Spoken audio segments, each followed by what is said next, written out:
At this point, I've come to expect that I don't know what will happen in Go Go Loser Ranger. The only thing I think I really have known is that it's going to get a season 2, which is now officially confirmed. It was originally leaked that it was going to be a split core possibly, meaning it would have come out in fall, but now we know it's coming out in 2025. Not really unexpected. Pleasant news to obviously finish the episode on. But ever since they got to that little exam thing about, okay, we gotta steal these things off it, and then we pass our little test.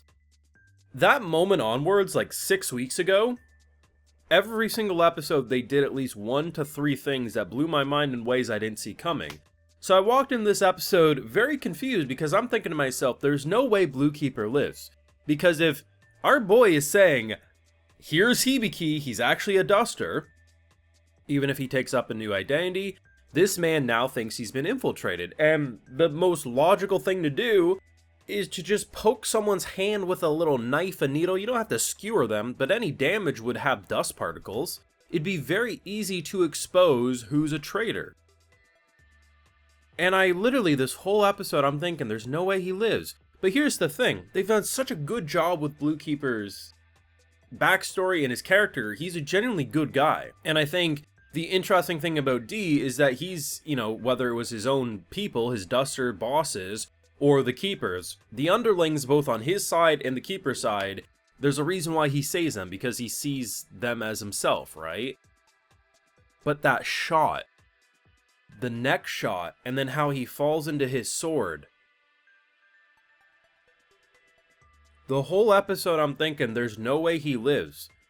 But because this show, for half of its run, has blown my mind to the point of making me say, this can't happen, and somehow it does happen. I don't know if they gaslit me into believing that the only way that this could have gone with his death had to find a way to let him live, but bravo. Salty as hell, but bravo, because this, for half of your runtime, this show has done things that I thought were impossible, and somehow it worked out. And then they finally go the predictable, and I'm not saying that as an insult, but the predictable of him dying, because he had to. The whole time I'm waiting for the shoe to drop, something's gonna happen, they're gonna bond or something, he's gonna keep the secret, and then he's dead, and I'm like, oh, you bitch. But 4 more to go, as he says. Season 2 can't come soon enough. Full live reactions over on Patreon. If you want to see me, emotionally breaking, distraught in real time, it's over there exclusively. This was such a good show. I don't know if it's just me with this either.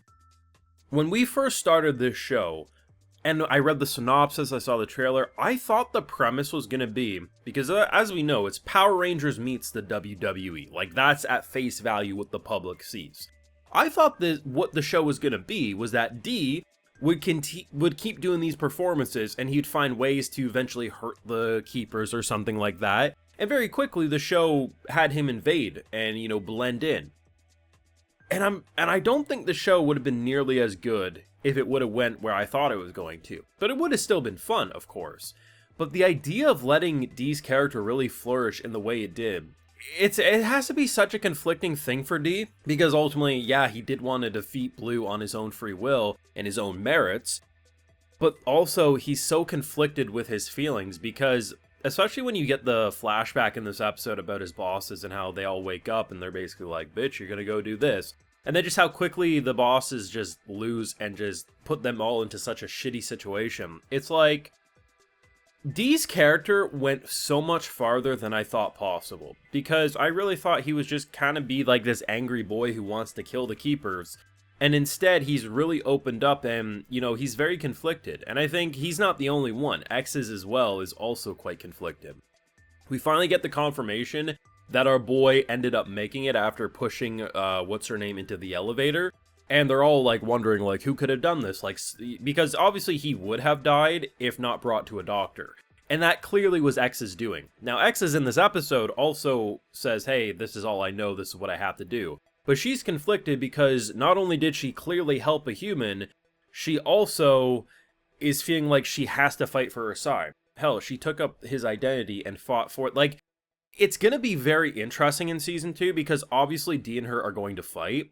But you can tell she's maybe even more conflicted than even D is. Because while D is definitely conflicted and he's kind of like, at times he feels like he fits more with the keepers, at the end of the day, he still is completing his mission, but like, the thing for D is I don't think he's ever had loyalty to bosses. I think he's always thought them as scumbags, so he's like almost taking actions into his own hands. But it's going to be so interesting to see, but like, that death scene was so powerful. And one question I've had ever since seeing the remote from this girl that can pause, freeze, rewind, fast forward, whatever, you would think that weapon would be enough to go kill all of the bosses, the boss keepers. I think she just likes the slow burn chaos, especially seeing how she was talking to Jester Boy. I'm convinced if she wanted to speed things along, she could, but she just likes to eat her pancakes in peace as everything burns. She's literally the "this is fine." No, not even the "this is fine" meme. She's that girl smiling as shit's on fire in the background. That's who she is, actually. Just fantastic work, but the characters were legitimately well interesting and built throughout the show.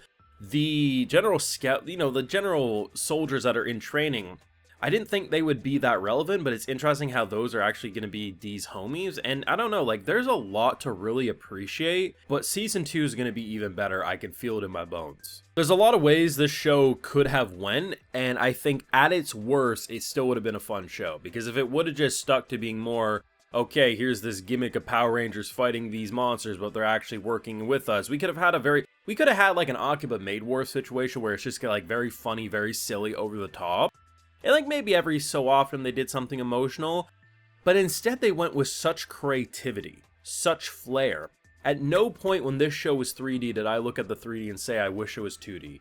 The production remained consistent as hell. And honestly, I'm shocked to say this, but Blue Keeper was my favorite character in this show. I never thought I'd say that because I thought all of the keepers would more or less have me say, okay, they're interesting, or honestly, if anyone, I thought I would have picked Red. I mean, the dude's crazy as hell. Like, he's a dick, but like he's crazy as hell and just provides the chaos. Kills another guy this episode, just goes back to dinner with blood smearing across the floor because that's just who he is.